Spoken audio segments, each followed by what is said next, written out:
Hi guys, welcome back to the Jesus and Coffee podcast. I'm so excited to be here with the one and only sykora.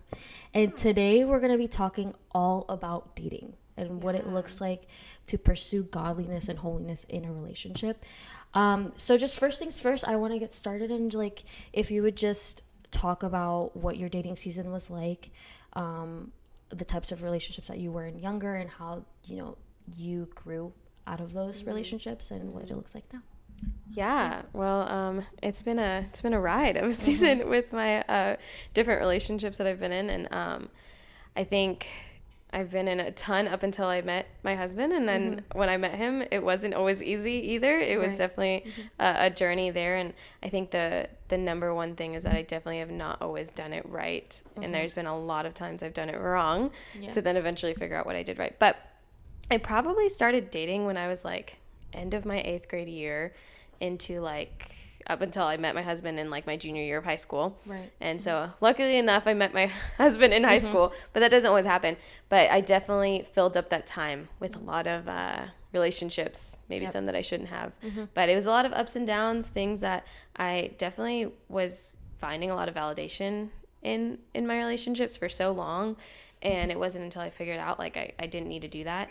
But I think like really the biggest thing that just kind of kept coming back was like every time I would get into a relationship, I'd take it into the darkness and it would always just go like wrong. I would hide it from my parents, hide it from people, and it was just always like really hard. But it wasn't until really I got into a relationship where I was like, I'm going to seek out a relationship that of a man who knows God, who actually like truly does have his own like morals, values, and things like that. And it kind of brought it back into the light that I realized like, oh, this is what a good, healthy, godly relationship may look like, and kind of moved to that. But that's a short version of it. There's definitely all the in-betweens, and there was a lot of not good ones. And there was a lot of people that hurt me, and I hurt people, and it was just back and forth until, you started realizing you're going to put some effort into who you're actually going into a relationship with. Yeah. When do you think that point of like realization was where you were like, I'm just sick and tired of like the hurtful relationships? Was it when you joined the church, or were you already in the church when like you were in those like dark, not so good relationships up until you met Jared, your husband? Honestly, I mean, I was in the church for basically my whole life. Right, I was raised in the church, and I think I just kind of was back and forth. And so throughout middle school, I kind of was like not super consistent in church. And it wasn't until high school that I was like, okay, maybe I'll get back into church after I kind of made a few bad decisions that led me down a path that I was in a relationship for about like 4 months that like ended really badly. And it like ended up hurting me because like, he hurt me. He cheated on me, which is not a really great situation. And so then I think that kind of ended there. And then I was like, I can't do this anymore. I'm going through like these different cycles. So I was like, I'm going to focus on myself. And then a friend invited me to church. I went to church, got like really involved, like met the Holy Spirit. And then from there, I got involved with the worship team. My husband, Jaron, was on the worship team. And we just became friends from there. And I remember being like, I'm not going to have a boyfriend. I can't do this. But I was like, he's kind of cute. But I'm not. But I think then it was just constantly like I saw he loved the Lord. He was seeking after the Lord. And it kind of came less of like I was trying to just like seek out someone else's attention, but it was now actually like I was actually attracted to the fact that he had morals and values. He loved the Lord, that he was serving for the Lord. And it was just things like that I kind of finally realized like, oh, something could look different in my dating life. Yeah. Do you think that like when you guys first met and first started dating, was it really hard for you guys to actually pursue God together? Not just like individually, but kind of just as a couple and as a unit. Was that hard for you too? I would say yes. I think the hardest times though were when we were not seeking the Lord individually. I think like when we weren't actually going out and seeking God and we weren't actually like doing it on our alone time, it made it even harder to be like, oh, I'm going to go into this relationship and I'm going to talk about God. I'm going to go into this relationship and I'm, when we have conversations, I'm going to ask him what is God doing in your life? And I think it was easier to then just go and talk about God with everyone else sometimes, and with like friends and things like that. So when it came to us together, there was definitely times that I think we had to be like, okay, well, let's sit down and like be in the word, or let's sit down and be together. And it wasn't until we had like people who were like literally handing us books and we're like, here, do this book together, like, and study this book together, that it would be like, okay, let's go through it. Let's actually seek out God. Let's actually have a relationship with him. But it was honestly more so out of an outflow of, personally, you were so much with the Lord that you were like, oh, I want this in my relationship as well. Like, I want this to be with the other person that I'm honestly with the most and I'm most vulnerable with, and you know what I mean? And so I think it kind of outflowed into that from a personal sin. Sure. I think personally it's really hard. I mean, just for anyone to pursue God in a relationship, as you know, even in a friendship too, like to be together like as this unit and as a group, and like not pursuing God individually makes it really hard to do it with other people around you as well.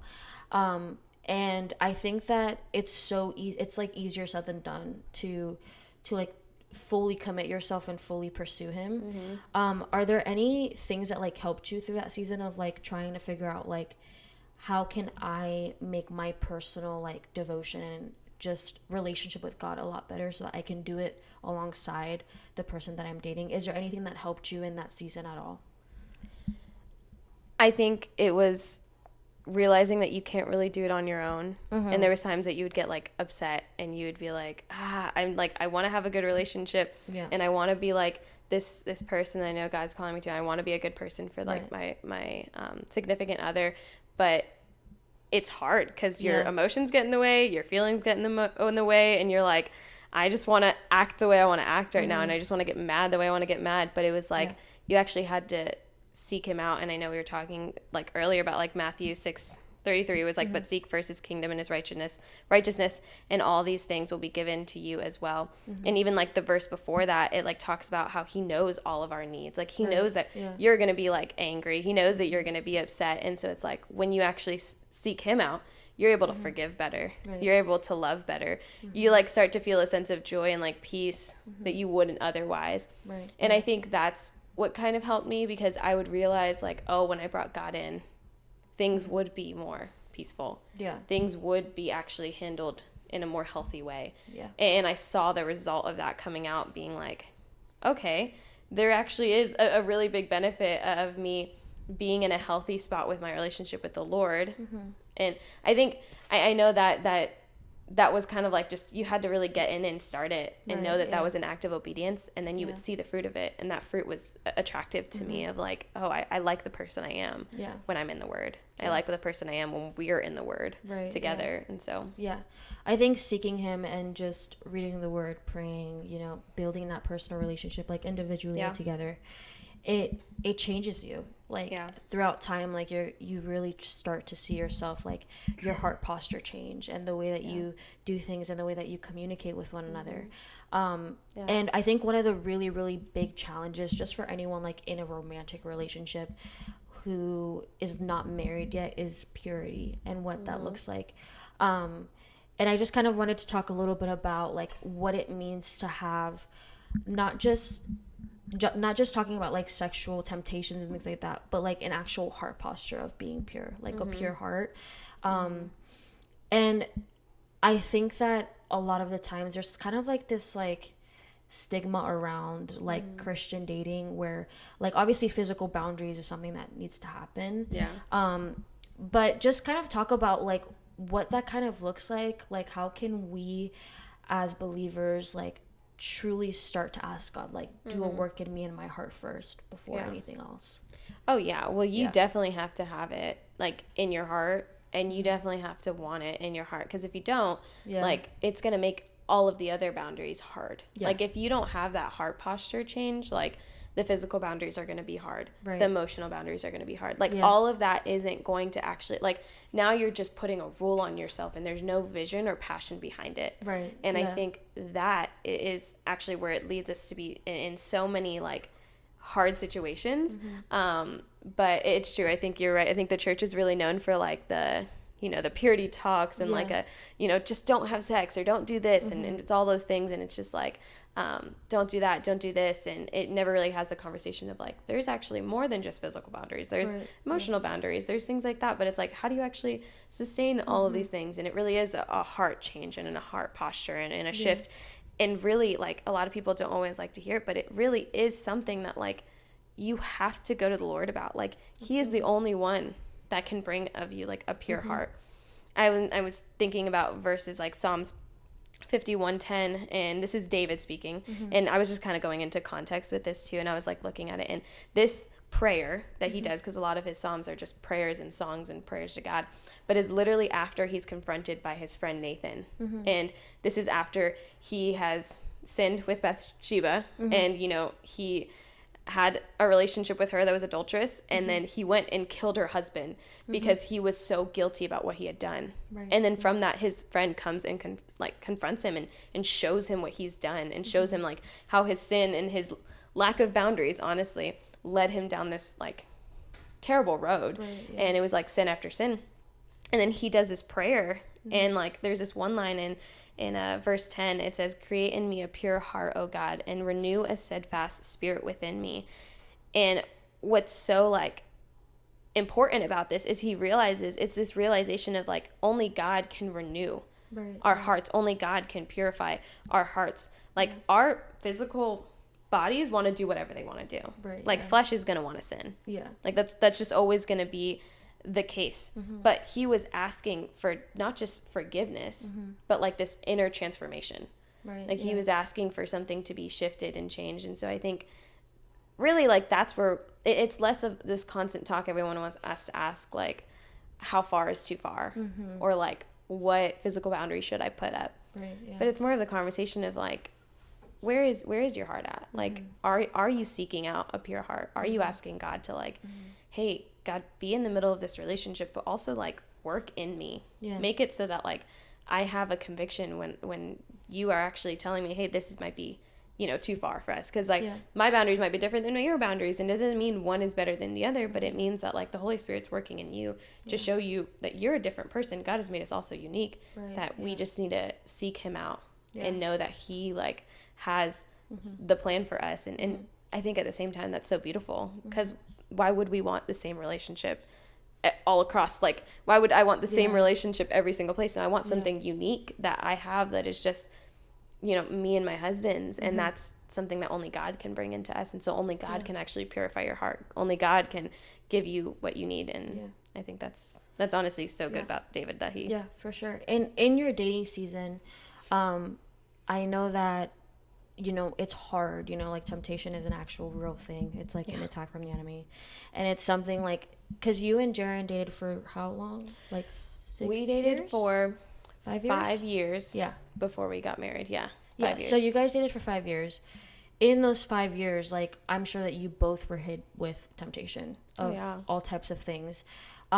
If you would give a piece of advice to anyone like listening who's in a relationship, what are things that you can do? What are some boundaries that you can place in your relationship, and the boundaries that you've placed in your in your dating season, like that can help them go through that season, because it's hard, No, 100%. I think, like I said, there's definitely places where you're gonna have to figure out what's like best for you and what works for you and things like that. But some of the things that we did that really helped, that were almost like an overall, was like we really went to people a ton. And remember how earlier I was talking about like darkness into light? So it's like we really decided that like our relationship would be in the light, like it wouldn't be in the darkness. So like people knew that we were together. People knew like that we were in a relationship and we were trying to seek out purity. And so there was times that I remember one of our like really close like mentors for both of us was like, text us when you're together and it's at night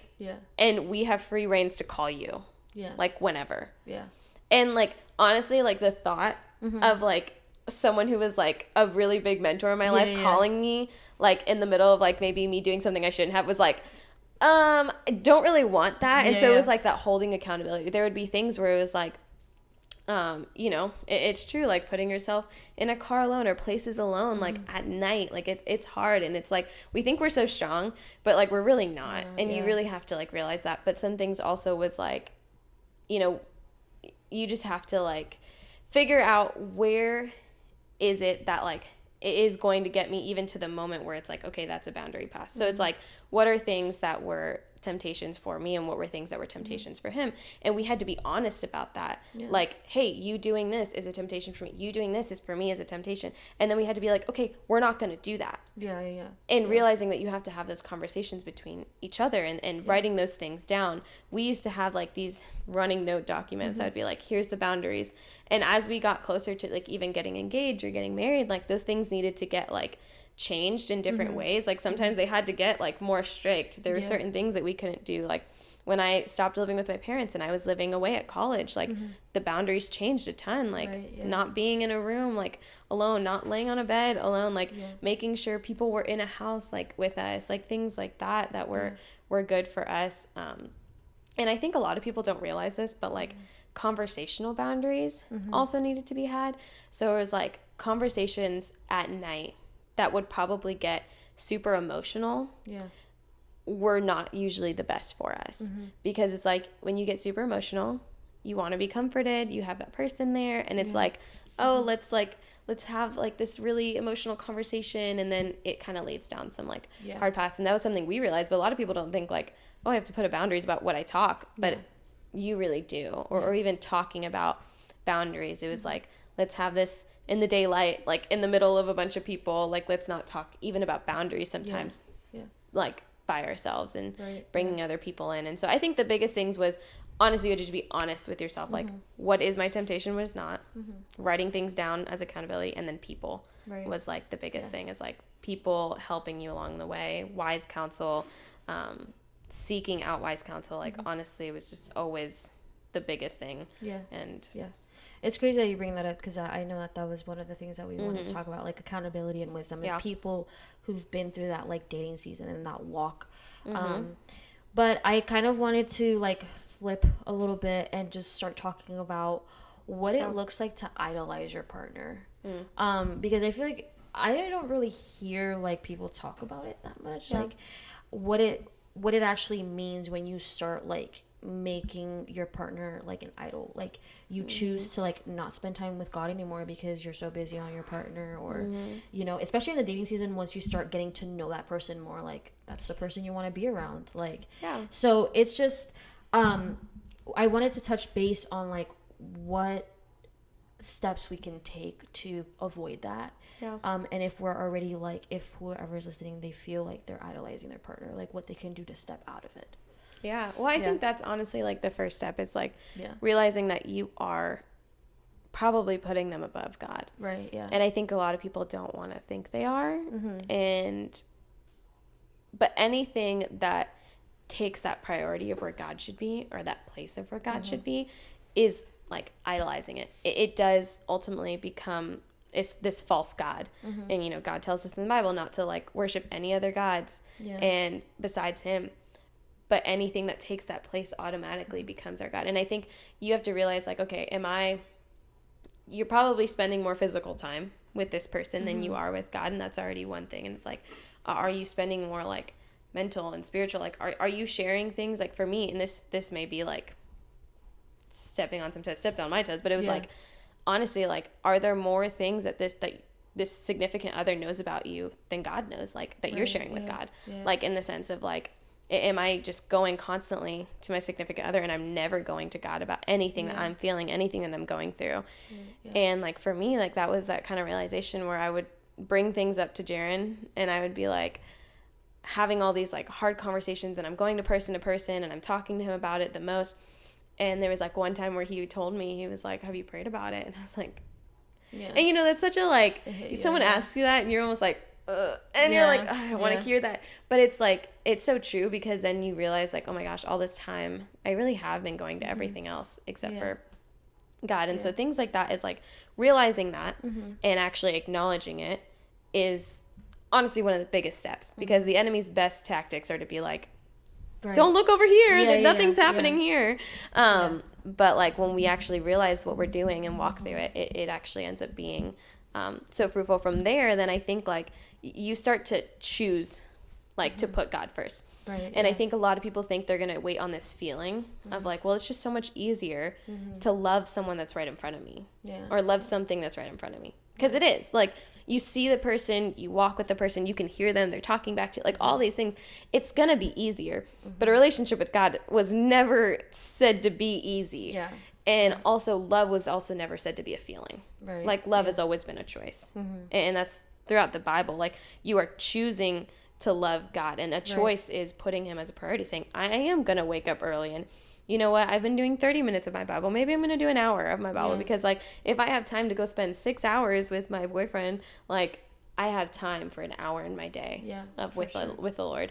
Or if there's no time, it's like going to like those 15-30 minutes, and it's like putting some time towards it, you know, choosing to truly bring like an issue or a heart, like emotion, whatever it might be going through, bringing that to God and saying, although I may not feel like I'm going to get the answer, like the audible answer I want right now, I am going to still take it to God. Yeah. And it's literally telling yourself, like putting in your calendar, pray right now, like go to God, like all those things is like, you have to literally physically put him first. Right. Yeah. Because if you're waiting on a feeling, you're never going to get to that point.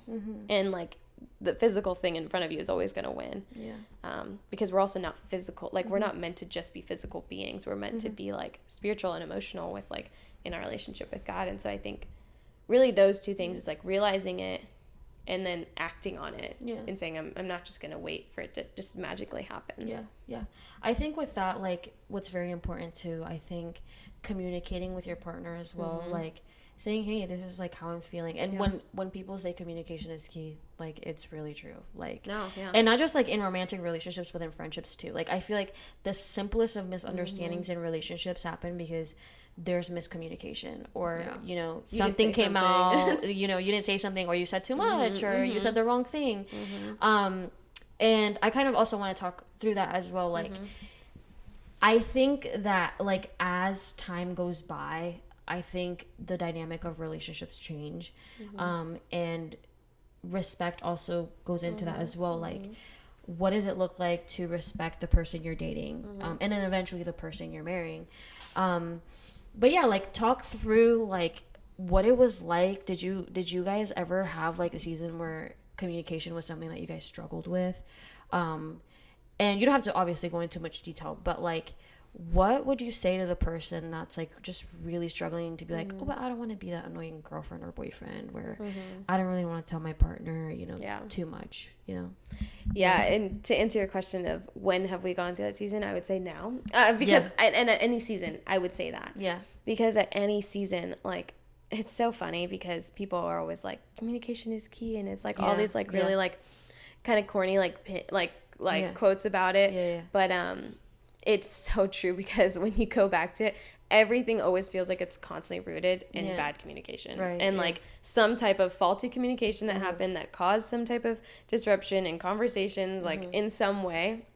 And so we're constantly working on it. And I honestly, like in a year from now, I do hope we're better than we are today. And I hope that even from there, we're better than that time. And so I constantly think we should be like working on it. But I think it's honestly the biggest thing, and I think a lot of people know this, and a lot of it is basics, but it's going back to the basics, because I think we want something so complicated, but we complicate what's already been given to us. But it really is just submitting yourself and humbling yourself. Like honestly, a good relationship is made up of two people who are constantly humbling themselves for the other person, and knowing that like, hey, I'm gonna have the benefit of the doubt for this person. I'm going to give them the benefit of the doubt in this moment, in this conversation. And I think it's also bringing other people in, because like I know we were going to talk about wise counsel a little bit more, but it's like, there's so many things that like you're saying everything, but you're also not hearing anything. And you're and it's not until someone else says it. And then it's like your significant other sitting there like, I've been saying that. And you're like, okay. But I think it's also just realizing that it is kind of a command of God, and he already knew it. He already knew us so well. I think in any relationship, you should be seeking out, marriage, and if that's what you're seeking out, like he's very clear about it, where he's like, hey, husbands, love your wives, and wives, respect your husbands. Right, yeah. Like he's very clear about it, and he talks all about it, and he talks about how wives should submit to their husbands, and how husbands should love their wives as Christ loved the church. Yeah. And so like marriage is meant to be this like beautiful picture of the church being the bride and Christ being the one that came and sacrificed his life to die for us. And so when you look at it that way, and you put that into perspective to every conversation you have, every conflict that you have, it's like, okay, in this moment, how am I, loving my spouse? How am I, or my significant other, and whatever, and like, how am I loving on them? Like, am I saying this in a loving way? Yeah. Or am I saying this in a condescending way? Yeah. Okay, respect. Like, am I treating this person as a child of God? Or in this moment, am I seeing them as anything other than a child of God? Yeah. Like, am I actually realizing, like, oh, they are actually worthy of honor. They are worthy of, like, being treated well.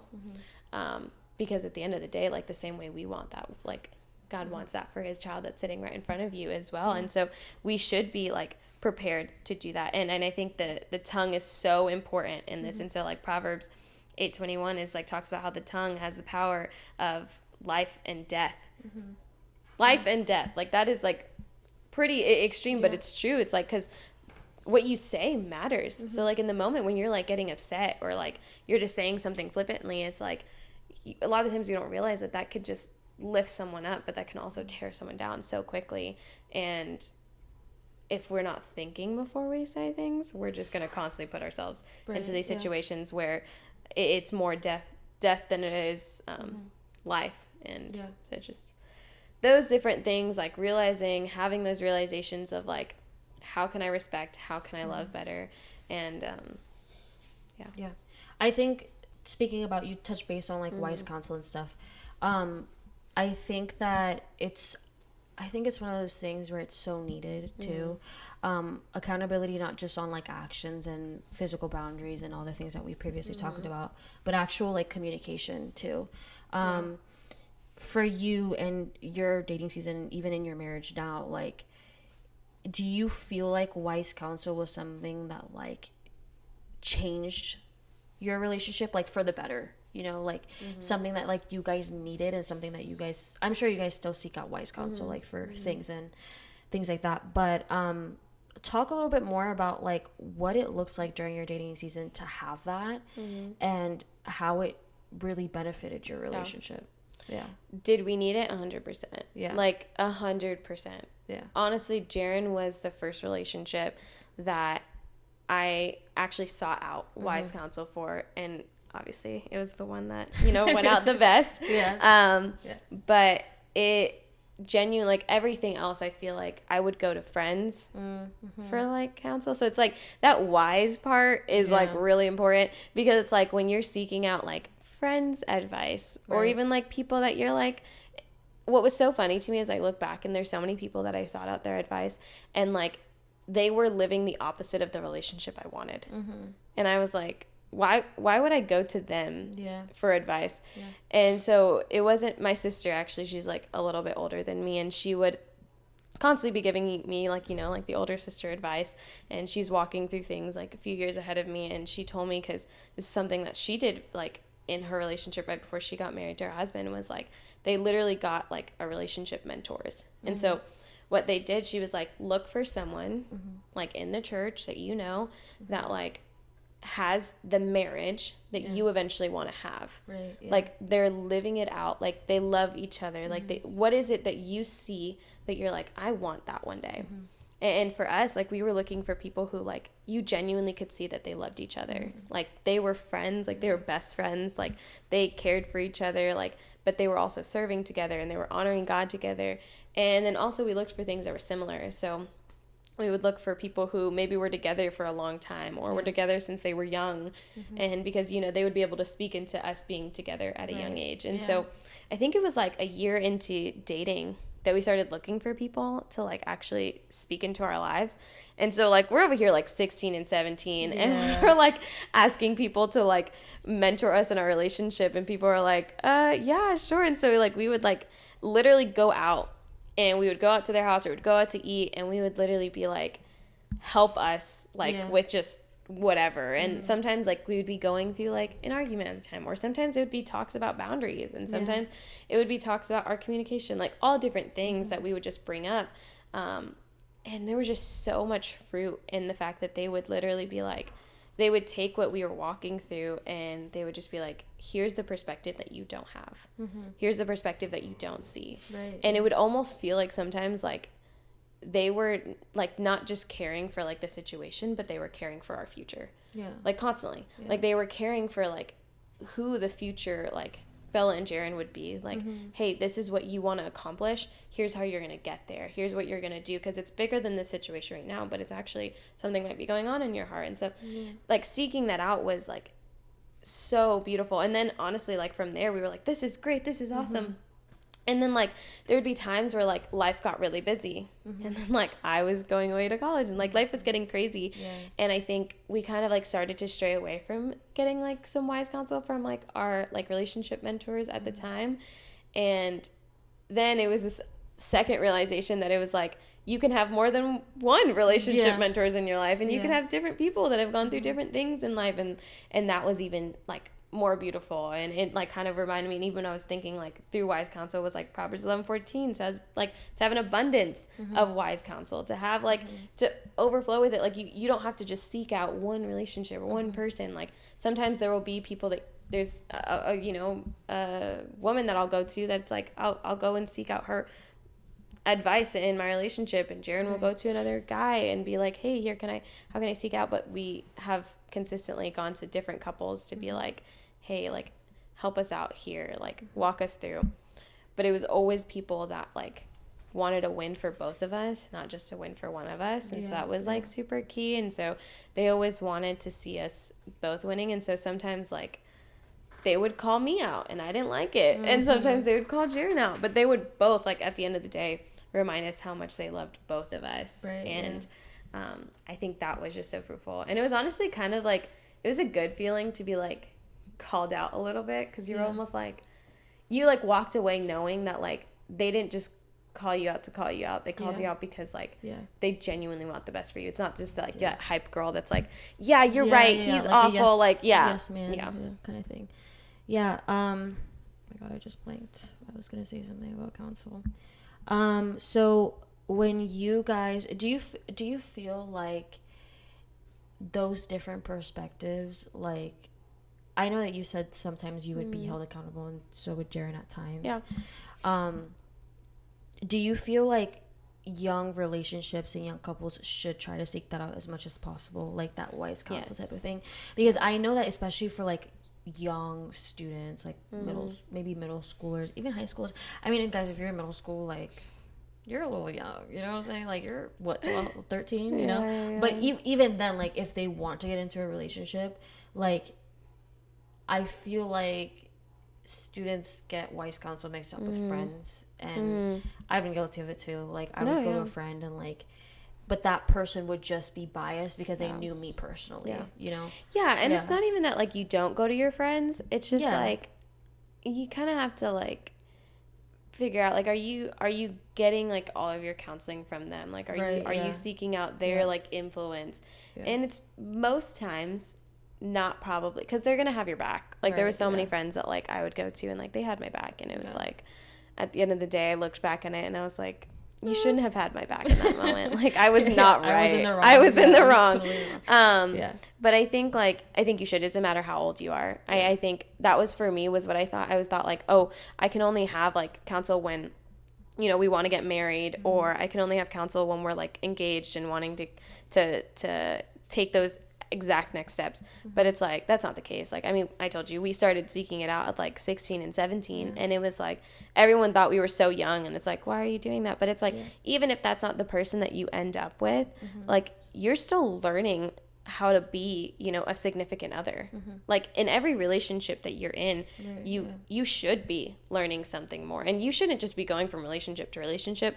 That's something I had to learn, was, like, I was constantly seeking validation with guys, but it was like, I was going from relationship to relationship to guy to be like, oh yeah, like, I'm with a different guy. But I think what was so key was realizing, like, I'm going to actually start seeking out a marriage. So now each relationship, I'm going to actually learn how to be a better person so I could be a better spouse and a better wife one day to whoever I end up marrying. And so I think when we would seek out wise counsel, it was just like making sure that doesn't matter how old we were, we were just working on being better people, better significant others. And so I think it doesn't matter how young you are.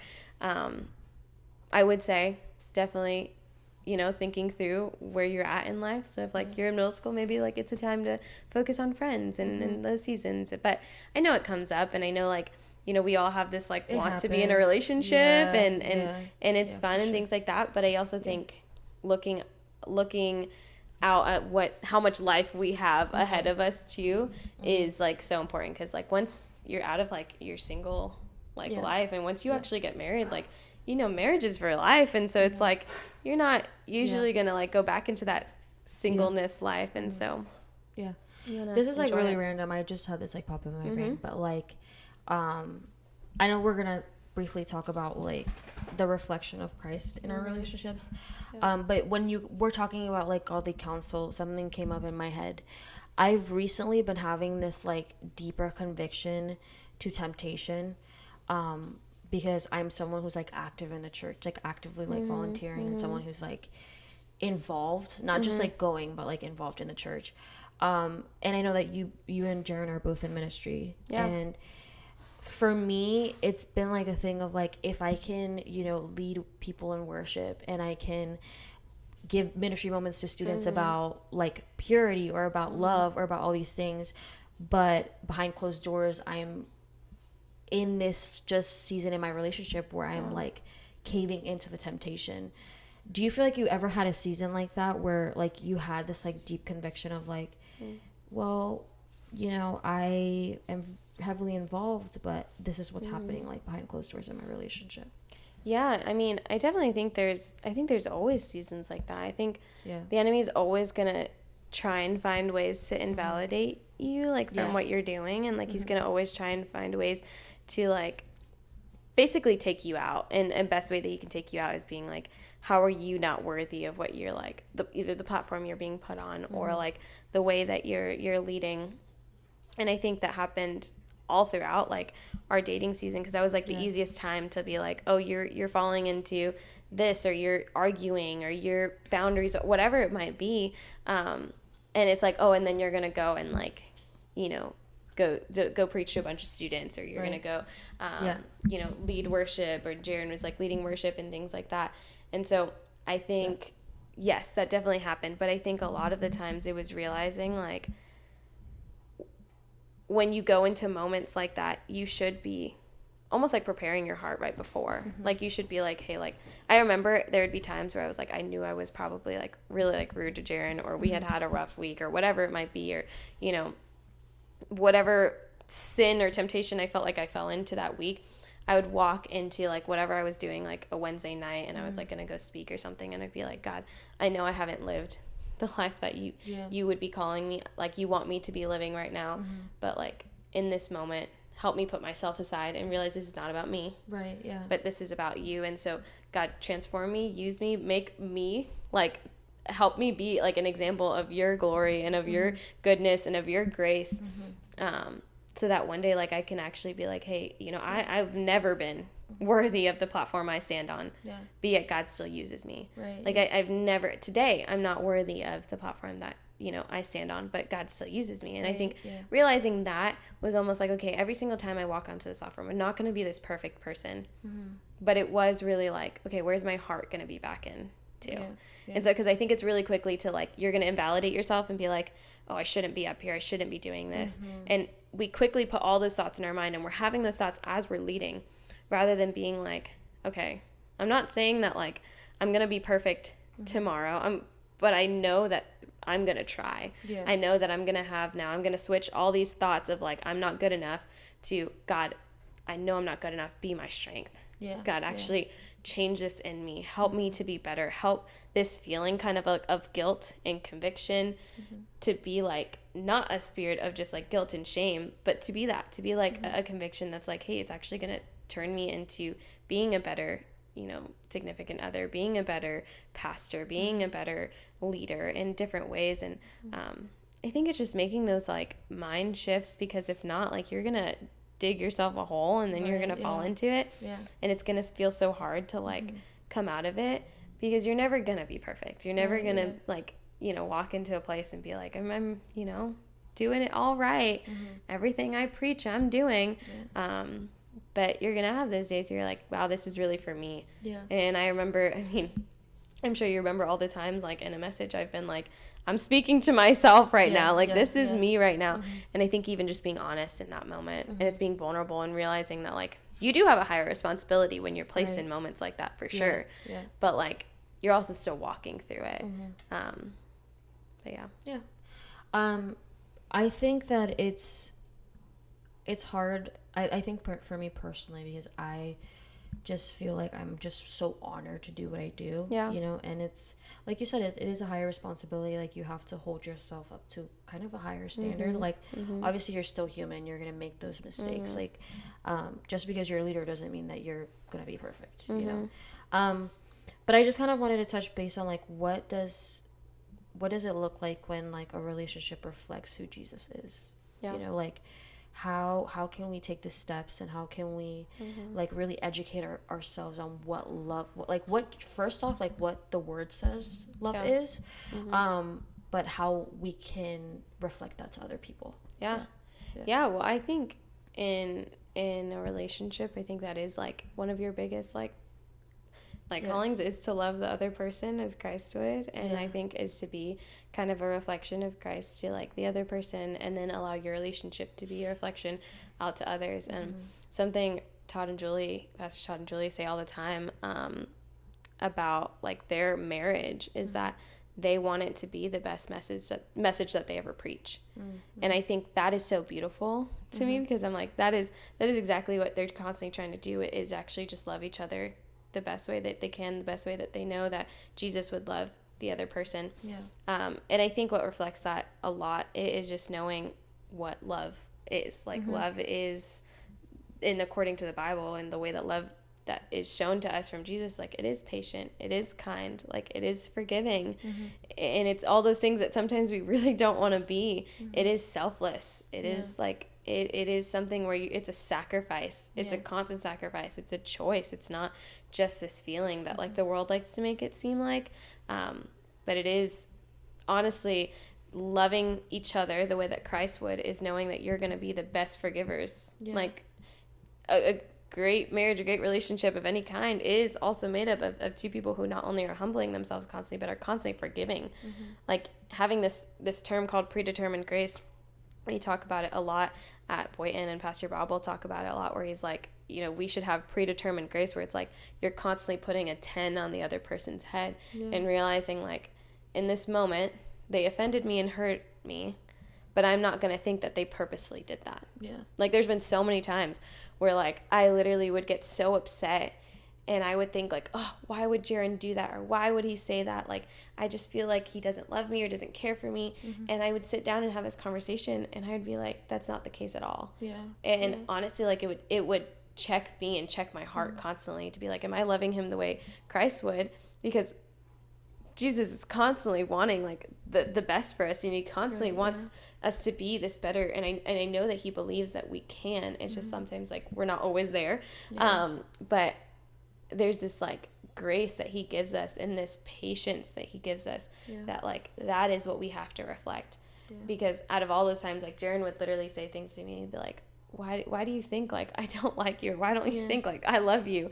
And he's like, why don't you just remember those things, or know that?